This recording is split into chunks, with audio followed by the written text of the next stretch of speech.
You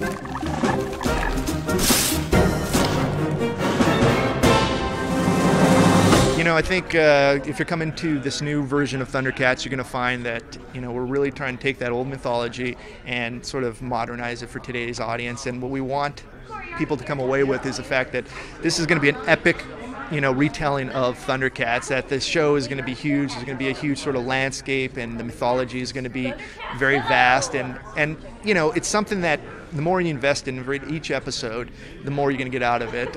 So, you know, stuff that we set up in episode 1 is going to pay off in the last episode of the series, whenever that is. It's really an epic undertaking that we're attempting.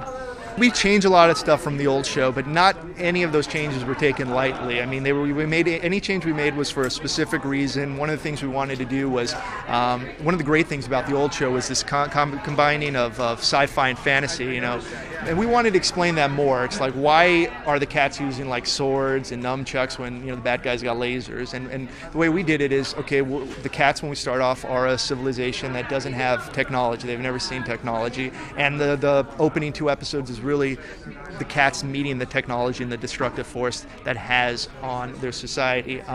And you know, so those are kinds of decisions that we put into sort of the mythology and the thought process. And you know, we wanted to make sure that nothing was like black and white. The old show is very black and white in that sort of 80s sense, and that was great for the time, but I think kids are a little bit more sophisticated.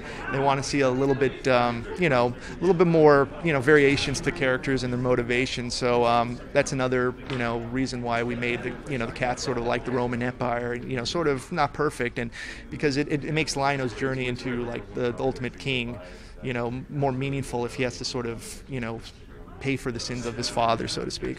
What we really wanted to do more than anything is tell a classic hero's journey, and that's really Lionel's story. And you know, to do that, the character has to go from not really knowing anything about the world to knowing, and then sort of violently be exposed to the realities and truths of his world. And that's sort of what Lionel confronts, you know, sort of the king's son. He does not really understand the way things are. People say, you know, things he doesn't agree with, people say that it has to be this way, and he says it doesn't, and their response is, well, you don't understand why it has to be this way. And it's really about him learning his own way and proving his own way, and that's what this series is going to be about.